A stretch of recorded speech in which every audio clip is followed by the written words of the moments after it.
Thank you all for coming to the Healthcare Transfer Workshop today. I just want to preface this, as you might be able to tell already, that we are recording.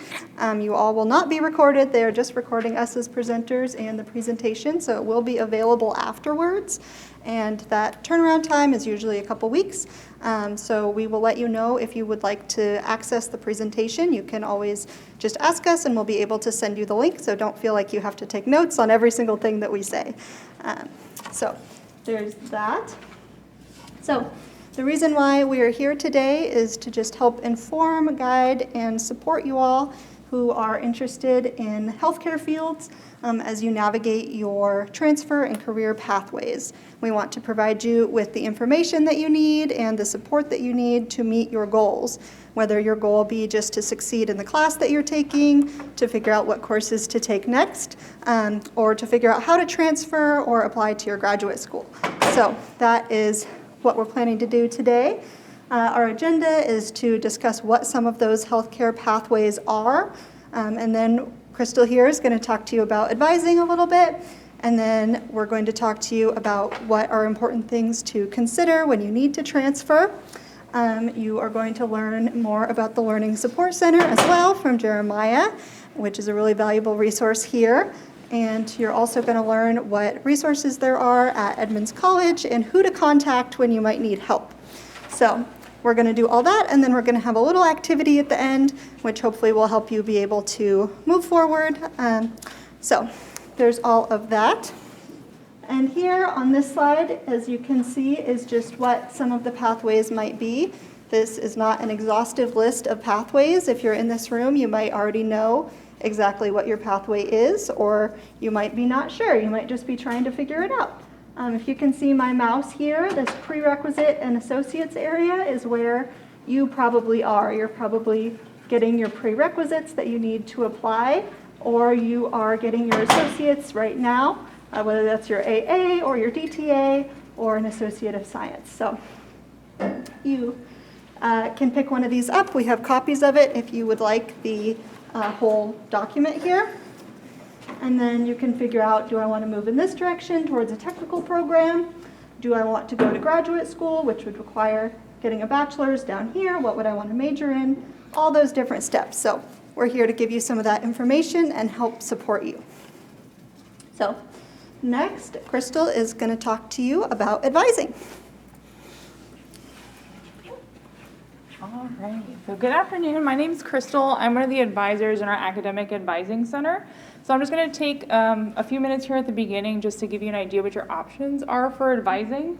So I'm not going to read this slide to you again. Like we said, this will be available to you after the presentation, both in the recording and the actual slides themselves. But I wanted to give you an idea of the different types of advising that are available to you as a student during your time here at Edmonds. So starting here on the left side with just kind of general academic advising is going to be the most general, and then we kind of get more specific as we move that way. Many of you are probably familiar with the Academic Resource Center in Lynnwood Hall on the first floor where like enrollment services and the cashier's office is. So that's a really great place to start if you don't know what type of advisor you need to see or you have questions and aren't quite sure where to go first. It could be that they can fully handle that for you in academic advising, or as you'll see with like these notes here, that we can make a referral to a more specific advisor. So if you're interested in nursing, someone that focuses on nursing, if you're interested in going to medical school or becoming a dental hygienist, have you work with someone that is more knowledgeable about that pathway. And then we have faculty advisors as well. So again, we'll talk a little bit more about when is time to talk with a faculty advisor and how they can support you and help with school choice and you're looking to transfer. And then specialized advisors, that's really going to be related sometimes to funding sources. Sometimes peer mentorship will fall under there. If you are a first generation student, we have a TRIO group that helps with support outside the classroom. So again, it's really good to kind of start with your general advising, or even when you're faculty advising, they can help you link to those other kind of outside the classroom supports that you may need to help you be successful kind of as you work your way towards your transfer or applying to your health program or whatever that looks like for you. So the main takeaway with advising, especially for the type of pre-health programs that each of you are looking for. A lot of those have a bunch of different requirements. You have to take certain classes. Maybe they want volunteer experience. So having a plan early and kind of checking in with that plan with an advisor as you go is always a good idea. Sometimes things come up or things need to change about your plan. So we want to be able to be flexible and help you with that. I think that we handed out some handouts, but there are some up front that you can pick up in relationship to this advising session that's going to be happening tomorrow, specific for students that are interested in biology, and also kind of the healthcare pathway. We're going to be doing some group advising, so please come to that if you have time and availability. And then these advising drop-in appointments I mentioned here, again, that link will be available to you, but if you go to the advising site on the college webpage, you'll be able to see our drop-in hours to access that kind of general advising as a starting point. And then the transfer school advising, we have drop-in sessions. We'll be doing workshops like this. You can also send in an email to that general advising office to kind of get started with that piece. We're going to transition here in a second to talking about kind of your career choice, but that's really where a faculty advisor is going to be really helpful to you because they're going to be able to help match you with what school might make sense for you, what might make sense for your pathway. We also have a peer mentor program that maybe Abby will talk about a little bit later. You can talk with your classmates. So if you notice similar faces in a lot of your classes, it's likely that you're maybe working on a similar program or pathway. So it's good to just talk to your peers and kind of see what they're looking into, what they might be excited about, and kind of explore that for yourself as well. And then, of course, we have some online resources. Again, this will become one of those eventually when we post that there for you. So there are definitely resources there for you to find. It's just a matter of kind of knowing where to start. So like I said, that Advising Resource Center is really a good place if you're not quite sure. So now I'm going to hand this over to Lori so she can go ahead and talk to you about school choice. Okay, so by show of hands, how many of you already know where you want to go to school to transfer? Okay, not too bad. A lot of the ways that you decide what school that is probably starts with location. Do you want to move? Do you want to stay nearby? Cost is another one that comes into play. Is financial aid available? What cost is it? Private schools cost a lot more than public schools. One thing about cost, though, I want to caution you on, like, for example, some of the private schools, if you look at their cost of going to school there, it's very expensive. But a lot of times those private schools will have scholarships, they will have academic aid money to where the cost of going to their school is actually a lot lower than it looks like on the little sticker on their website, okay? So my suggestion always when you're looking at cost for schools is apply to the school and decide later based on the academic aid that you get. Okay, so my son, for example, goes to Seattle University, and he does not pay the exorbitant sticker price that it costs to go there. So private schools, don't rule them out just for cost, because sometimes there are resources that can help you with that. One of the things to also consider is how the program actually is for you. So when I say that, a lot of students think reputation. So for example, the University of Washington nursing program is #1 in the country, and a lot of people want to go there because it's #1. One of the things that I want to caution you on is those rankings and reports like that. Because if you're going to the #1 school in the country, but you're the absolute worst student at their school, you're not any better off just because you went to their school. Does that make sense? The idea is you want to go to a school that meets your needs, that's a good fit for you. So it's really about fit more than about this is the best school to go to, okay? So give other schools a thought that may actually have a program that's interesting for you. I mentioned Seattle U already. I'm not trying to highlight them or anything, but they have a different focus to their nursing program than the University of Washington does. And there's also Seattle Pacific has a different program. Pacific Lutheran has a different program, right? Read about those programs, learn a little bit more to understand if they're going to be the best fit for you. So the features of the program are important. Admission rate compared to your qualifications. So if you look at, I'm bringing up the University of Washington again because it's a very popular one for nursing. They had 900 applications a year ago for 80 spots. So that's a pretty difficult chance of getting in. Whereas some of the other schools, your chances are a lot better. So don't dissuade University of Washington, still apply there, because you never know. But always have a school that's like your reach, like the school that I really would love to go to, then have more realistic schools, and then have one that's a sure bet. Okay, so you always want to kind of apply to more than one school. Don't just put all your eggs in one basket and apply just to your top school. Okay, it may be a dream, but you also, at the end of the day, want to get a job in your field, right? So when you go out and you look for a job, most of the time what they're interested in is, do you have that degree? Okay, so they're not as interested in where you got the degree from as much as they are, do you have it? Okay. There are different kinds of schools. You can go to a large public university. Examples of that in the state are University of Washington and WSU. Private religious universities like Seattle U, Seattle Pacific, and Gonzaga. Those are all private religious universities, and oftentimes will have a theology requirement associated with their course prerequisites. There's also mid-sized public universities like Western Washington, Central Washington universities. There's also Eastern Washington University as well. There are also some colleges and community colleges like Bellevue College. Of course, Edmonds College is an example of that. Here at Edmonds College, we have an LPN, which is a licensed practicing nurse program. So we do have transfer programs available. Other schools like Shoreline and Everett, for example, have registered nurses or RN programs that are associate degree-based programs. Okay, so decide what type of school fits for you. And one of the things you'll notice on that flow chart that Abby talked about was sometimes some of these healthcare jobs require a bachelor's degree and then graduate school after that before you can actually work on them. For example, medicine, right? If you want to go into medicine and be a doctor or chiropractor, you're going to have to, or dentist, you're going to have to first start with a bachelor's degree and get those there. So at this stage, you're basically in the first 2 years of your bachelor's degree is what you're trying to do now. And you're going to move on from that.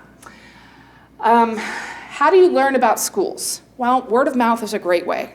Where have your friends gone to school? But be careful when you're listening to your friends, because they're going to have a very opinionated view, and that view may be skewed.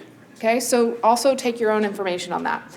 Check out the school website. The websites will tell you a lot of information about their programs. Tour the school on their website. So a lot of schools after COVID pandemic had to put things virtually. So they have a lot of virtual tours of the school. If it's local, go check it out. A lot of times you can get a real sense for the types of students that are going there, also the campus kind of feel that you have at the school. It's more important to fit in at a place than it is to go to somewhere you're not going to fit in, where you're not feeling comfortable at. Okay? You also want to reach out to current students or counselors. A lot of times I know students who have gone to some of these different universities that are even listed on here, and your instructors can say, hey, you know what, I had a student that went there. Let me see if I can hook you up with them, and they can tell you about the program. And I know faculty do that a lot. The other thing is they have virtual admission sessions. Go into their virtual admission sessions, ask questions about their program, and see if that is one way to help you as well. So once you figure out where you're going to go, the next step is applying, or getting ready to apply, really. This is something you want to start early in the process. You do not want to wait until a week before the application is due to start. The first thing you need to think about is your grades, okay? Some schools require an overall GPA to consider. Other schools will look at prerequisite classes only, okay? Check to see if you have a bad grade in a particular class. Let's say maybe there's a biology class that you didn't do well in. Some schools, when you retake it, will average the 2 grades. Other schools will wipe the slate clean and let you just take the higher of the 2 grades, okay? So really check before you retake a class if this is the best way for you. The best thing you can do in terms of your grades, though, is not to rush. Take the classes that you need to take that are not going to overwhelm you. If you're working and going to school and you have family things that you have to deal with, taking 18 credits is a crazy idea. Taking 15 credits where you have 3 of those being sciences or 2 sciences and a calculus class, maybe that's a little much, right? And you're not going to do as well just because you don't have the time. So make sure you have the time to devote to these classes, because then you'll get the better grade and you don't have to worry about the retakes. Make sure you've completed your prerequisites by the application deadline. This is where advising is going to come in, very important. I don't know how many times students have said, oh, I can't apply this winter because I don't have this class. And now this class isn't offered until next fall. And I didn't take it this fall. And so now they have a whole nother year in their cycle before they're ready to apply. So really check those quarter by quarter academic plans to make sure that you're on target for your application. Some schools require exams. Nursing requires, for the associate's degree, the T's and PACS test. Medical school requires the MCAT. Some graduate schools require the GRE test. These tests, unless you're taking the nursing tests like the T's and the PACS, are not required to get into your bachelor's program. But a lot of times these tests are going to be looking for your math skills. They're going to be looking for your reading comprehension. Some of them will work on your writing skills. And a lot of them will look at science and what you know from science. So the best thing you can do about your exam is prepare. Do practice tests. Look at information that's going to be on the test so that you're prepared to do well on it. Sometimes they do not allow retakes within a certain period of time. So you really want to check the retake policy of the school. Sometimes they'll say, you know what, you're only allowed to take it twice. I know the MCAT is limited on how many times you can take it. The T's and PACS test, you have to have a 30-day gap between the takes. So there are some times that you have to think about for retakes. If you have accommodations for extra time or any kind of SSD type of accommodations, you can still get those with the testing procedure. So do make sure that you have those, okay? And then timing. Make sure you're doing this while it's fresh in your mind. Especially like the T's and PACS tests. If you're taking those tests, you want to take that right after you finish your A&P series because your anatomy and physiology is going to be on that test. The MCAT, you're going to have science content on that test. If you're taking that test, you want to take it right when it's fresh, right after you've learned it, not a year later, okay? Next, I'm going to introduce Jeremiah, and he's going to talk to you about another very important part of your application, which is the personal statement. Hi, everybody.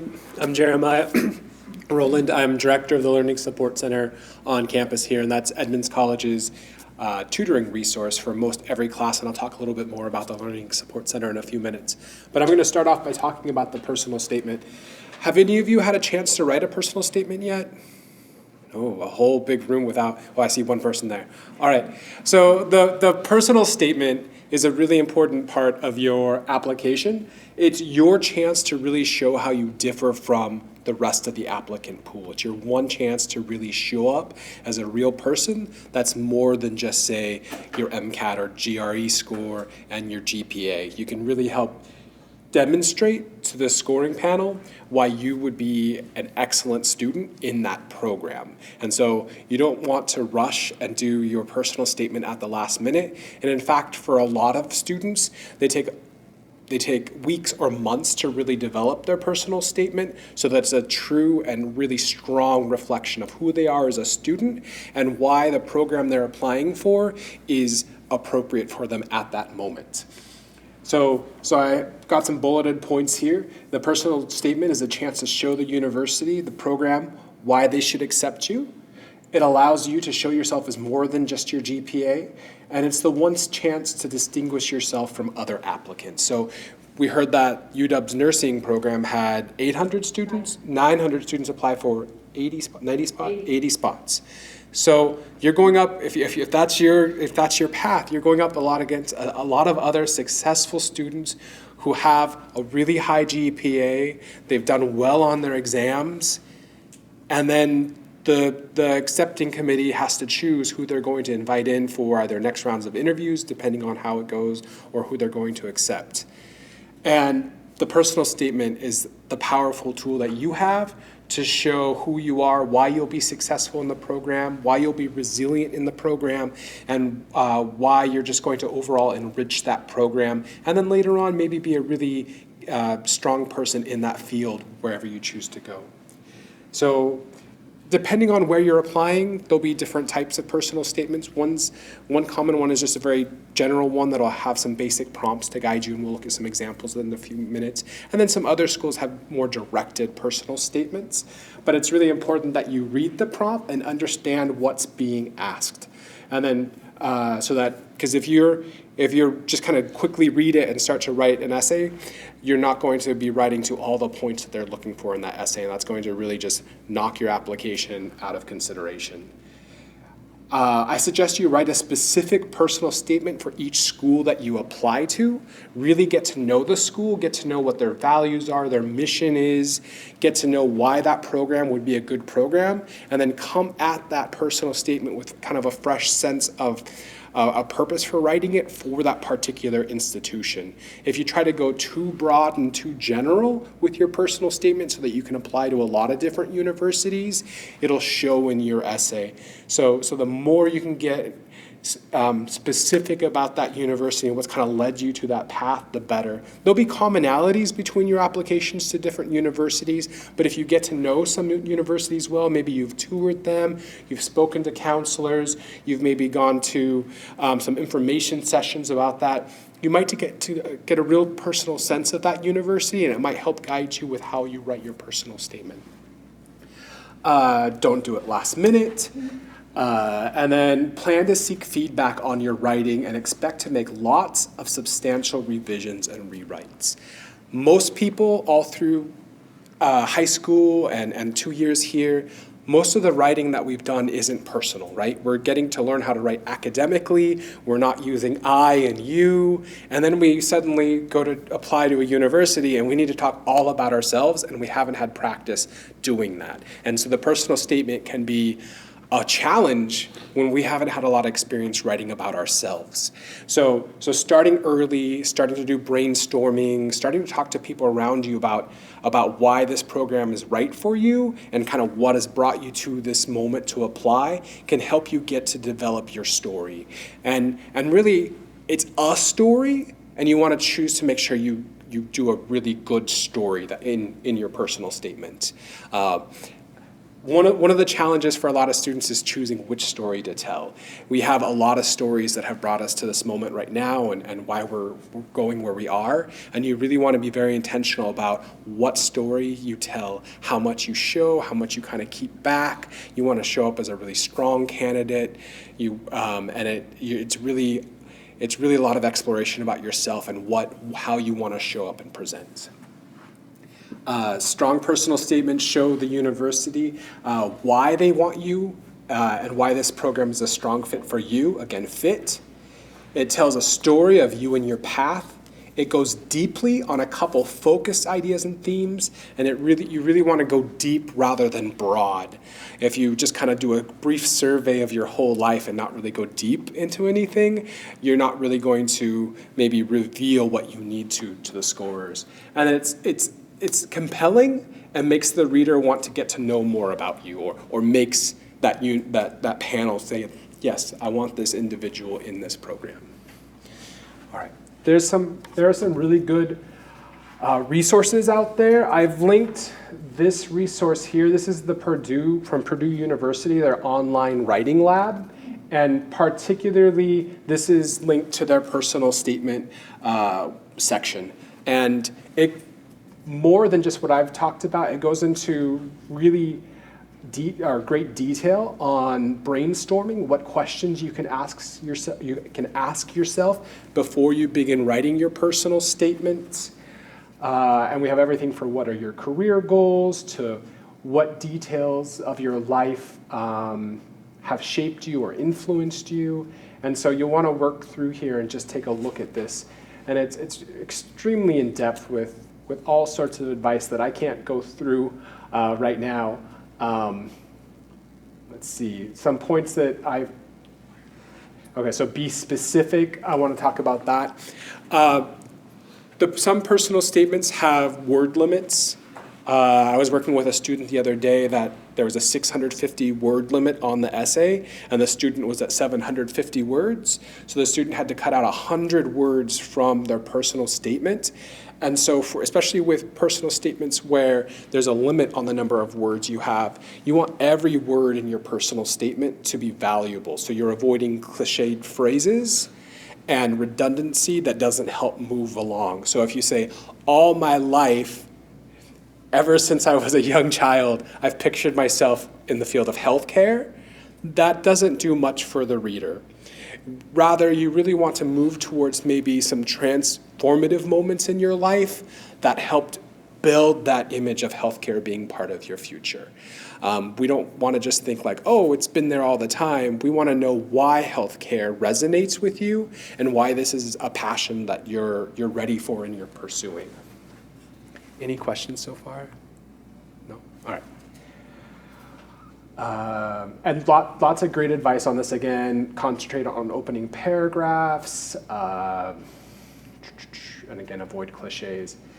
Now, what do personal statements look like?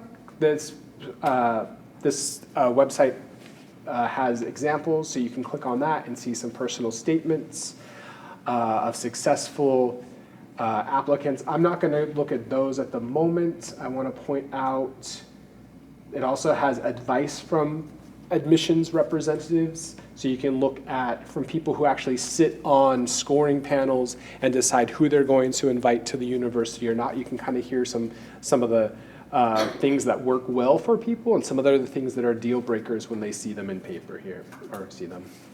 I want to go back. Oh, it's on another tab. Here we go. And then I'm going to show this. It's long here, so we're not going to go into depth here, but the next piece that I'm going to talk about is how you can seek feedback. So you're always welcome to come speak with me. I'm located in Mukilteo Hall, room 113. I really enjoy speaking with students who are just getting started on the personal statement. They're looking at the prompt. They're not sure where to go with it. I'm always happy to make time to talk about personal statements, and we also have some really great tutors or writing assistants that are happy to talk about personal statements with you and get you to kind of think, and we can act as a sounding board as you start to kind of sort out what you need to do with the personal statement. Then as you go along and you start forming drafts, you can submit it through etutoringonline.org. And there's, from the Learning Support Center's website, there's information about that, and I'll talk a little bit more about that in a moment here. But recently, my wife applied to an occupational therapy doctorate program, and so she had to write a personal statement herself. It was her first time doing that. She didn't have to do that when she got into her bachelor's program after high school. And I remember her first draft was her, but it was really kind of messy. She hadn't had, again, much chance to write about herself. And so I encouraged her to submit it through eTutoring to get feedback. And the tutors at eTutoring that take the personal statements, they love personal statements and they love supporting students. We only have a couple personal statement tutors within the eTutoring system, but they really care about giving students strong feedback. And so they'll give you questions, they'll suggest areas where maybe you can expand on. They might also point out where you have some language that isn't really doing much to advance your personal statement. And you can submit your personal statement up to 3 times to eTutoring. So you can work as an iterative process where you have a draft, you get feedback, you shape and reformulate, and then you go forward and do that. Some of the things that emerged for my wife with her personal statement is she had decided to go towards occupational therapy over the course of the pandemic. So she wasn't able to participate in a lot of volunteer experiences that are usually required for the occupational therapy program that she was applying for. And she also had to kind of help shape this narrative of why occupational therapy was right for her when she didn't really have a track record of moving towards a field like occupational therapy. Her undergraduate was in biochemistry. All her work for 10 years out of college was in labs, in more production-based labs. It wasn't working with people. And so what she ended up doing with her personal statement was really to talk about how she was going back to some of her roots of being a kid and wanting to be connecting and helping people. and that over the course of the pandemic, she became a personal fitness coach. She saw a lot of problems in the industry, but still wanted to help people develop. Let me see here. So what she did here, so for occupational therapy, one of the approaches they use is to make kind of small incremental goals for people. And so she used her fitness coaching and how they scheduled bi-weekly calls to build habits in a way that worked for the clients. So occupational therapy, that field is very client-focused or patient-focused. And so she really built up this idea of being person-focused and working for other people's goals. But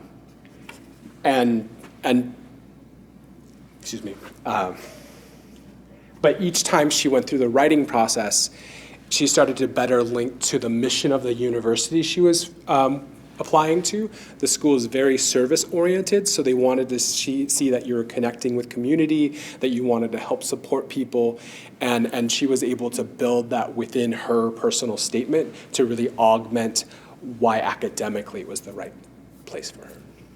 Okay, cool. Questions? All right, we'll jump forward to the Learning Support Center here.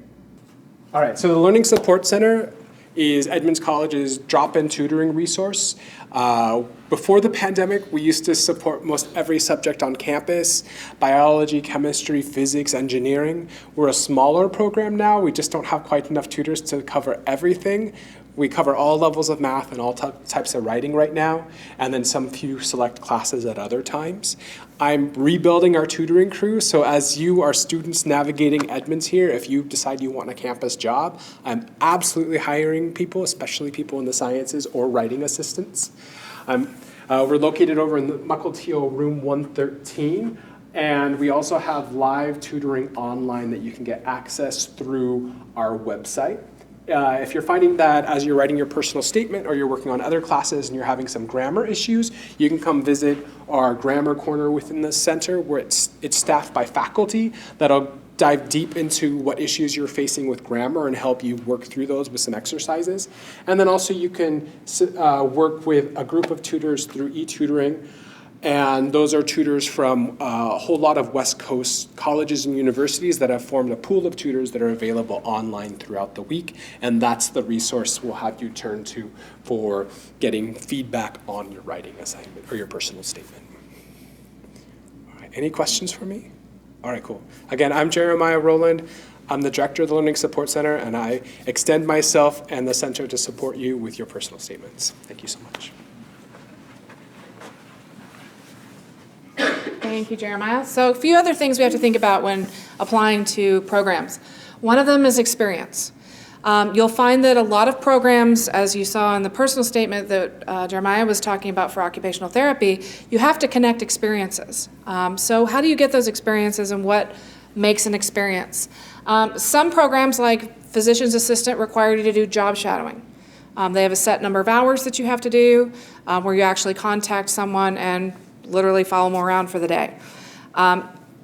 If you aren't sure about what you want to do, job shadowing is great, because then you can see really what a day in the life of that job actually is. When I was in high school, I wanted to be a medical doctor, and I volunteered in a hospital, and I worked in the emergency room. The medicine was fascinating. I realized I had no patience for patients whatsoever. So I thought, medical school, bad idea. Great to know when you're 18 versus when you're out of medical school, okay? So I volunteered. That was kind of my experience. Job shadowing also is an option for that as well. You can also work. Like if you have a job in healthcare, that can count as well. Think about when you're talking about experience, you got to start early. Don't wait until you look at the application and you go, uh-oh, I'm supposed to have a job shadow. I'm supposed to have some sort of experience associated with this. Let me tell you, in healthcare, those 900 applicants to the University of Washington, guess which ones probably had the higher acceptance rates? The ones with the experience, the ones with the personal statement connections to that experience, okay? So a lot of them give more weight if you have it. Now, what is volunteering? We'll talk about that in just a minute, but choose something you're interested in. Don't just do it because you have to do a job or you have to volunteer. Do something you like.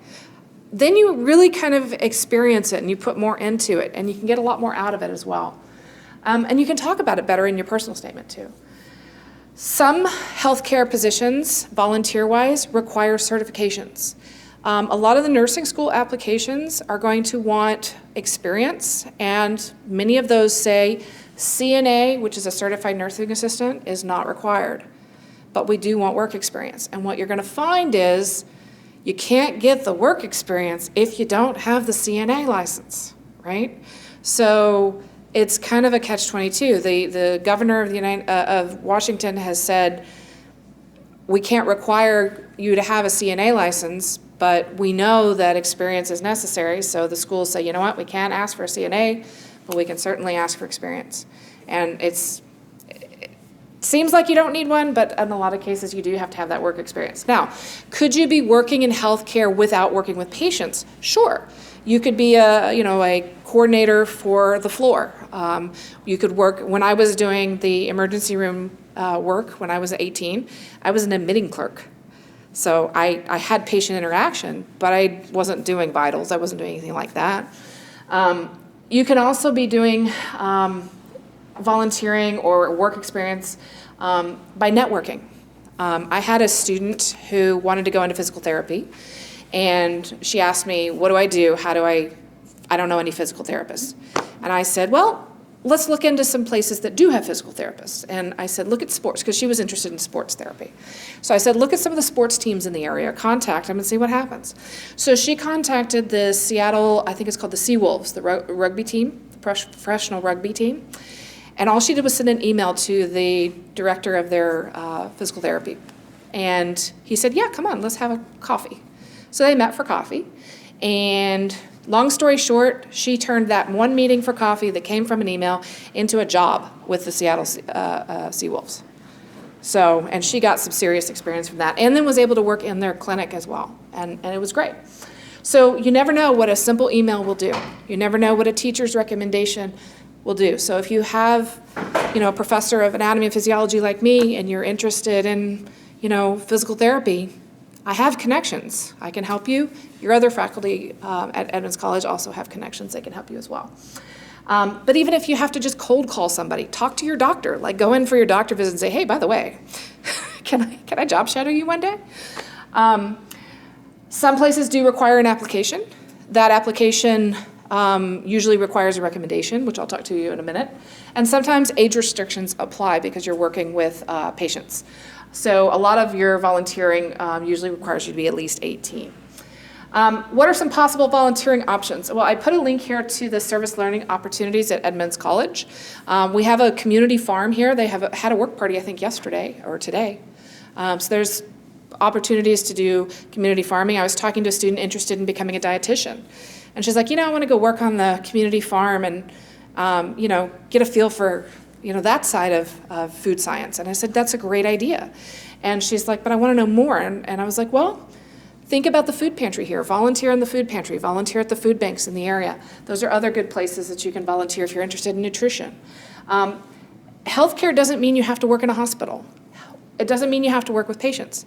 You could volunteer at the blood bank to help them set up a donation drive. You could work with Snohomish County Health District. We had students when they had the vaccinations for COVID in the parking lot. We had students that were taking and directing traffic, and they were learning to take information down, which is an important part of healthcare too.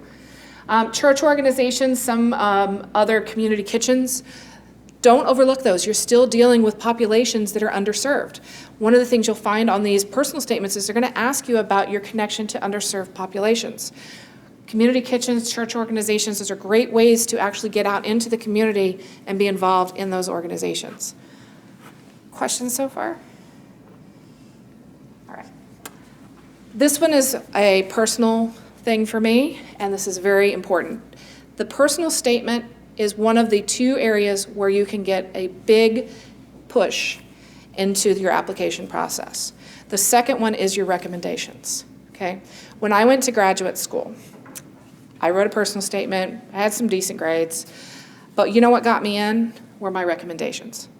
And I know that because I talked to, after I got there, found out how I got in because I knew somebody was on the admissions committee. And they said, your recommendations were outstanding. What is a recommendation? Well, this is something for somebody who knows you.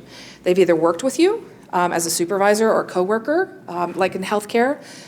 You know, your charge nurse might be someone who would be a good person to have. An academic faculty member would be a good person to have as well.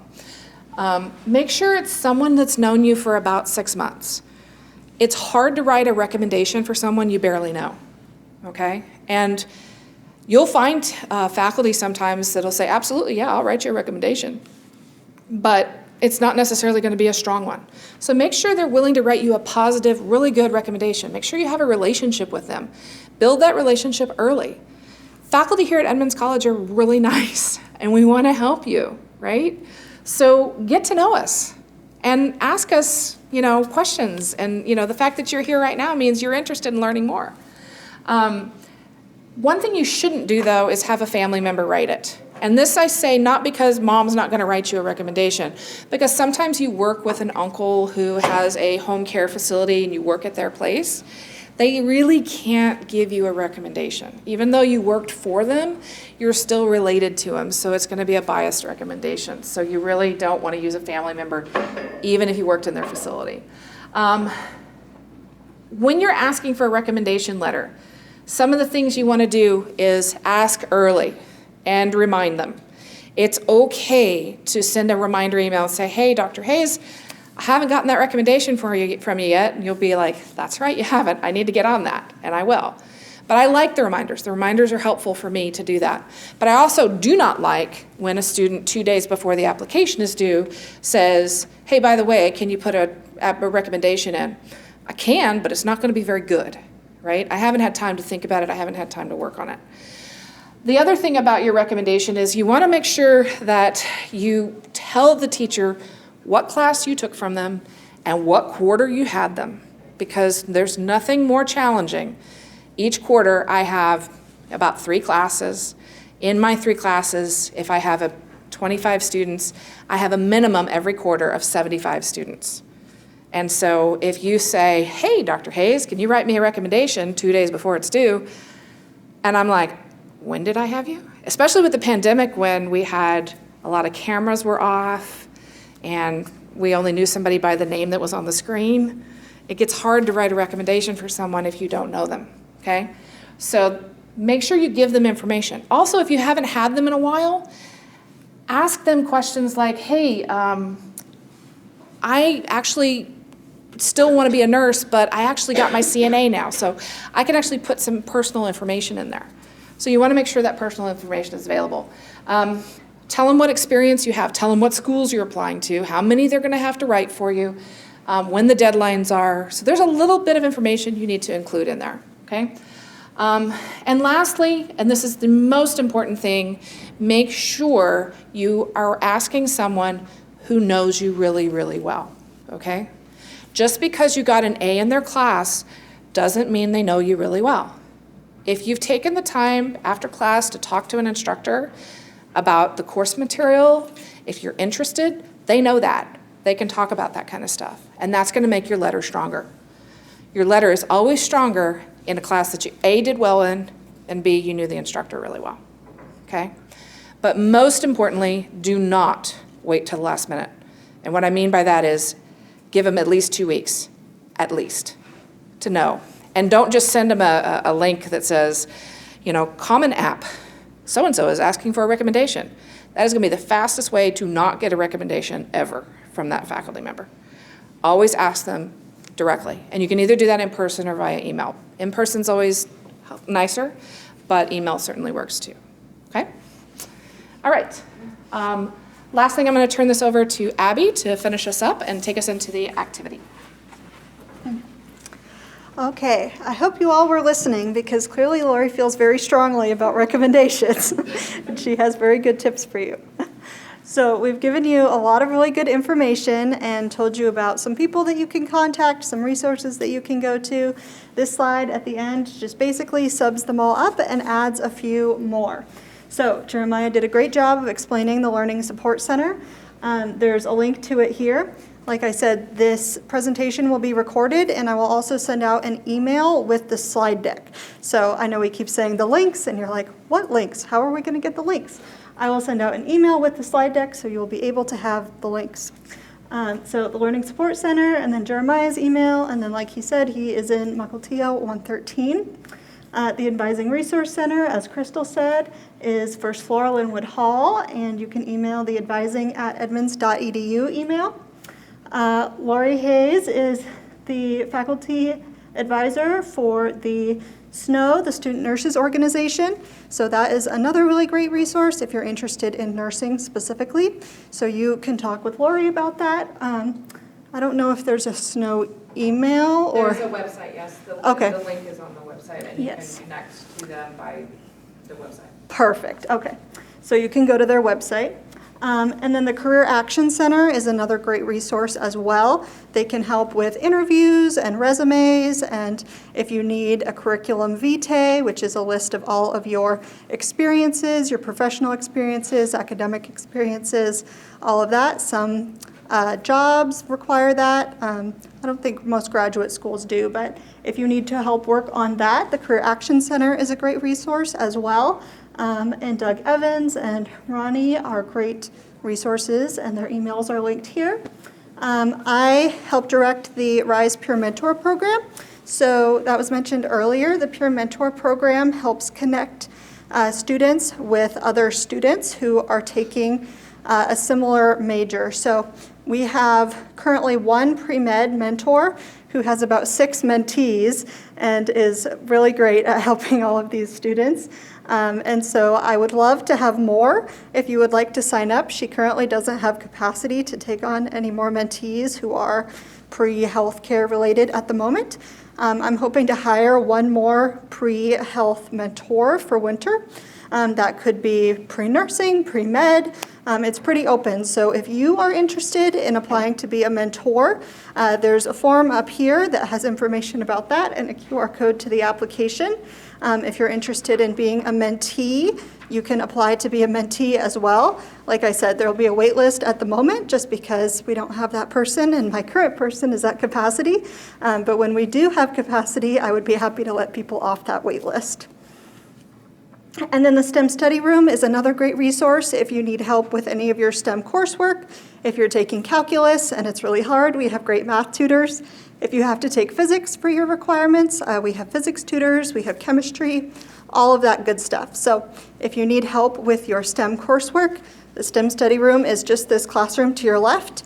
It's Hazel 208, and we are open 10 to 4:30 Monday through Thursday, and then we have limited hours 12 to 4:30 on Fridays. So you can always go over there and ask for help. And we just got a biology tutor who started yesterday. So she will be working more in winter quarter. So if you need help with biology, she will be available as well. And the link to the study room schedule is right here. If you need help with just general things in STEM, if you need a permission code for one of your classes you're trying to enroll and you can't get in, you can email the stem@edmonds.edu email. I realize I'm pointing, that's probably not helpful. You can email this email here, or you can email me directly if you have a question and you're not sure about your classes and trying to get in. I help with permission codes and helping students get in and make sure that they're taking the classes that they need. So I can help you with that, and you can also come to my office, which is Hazel 204B. And then last, the Counseling Resource Center is really important. If you need any help, please don't hesitate to ask for it. You can email them, you can go to their office, it's in Mukilteo 145, and that is linked here as well. So you have lots of great resources here at Edmonds College. I hope that you are not afraid to utilize them and ask if you forget any of them or need more help. Just feel free to reach out.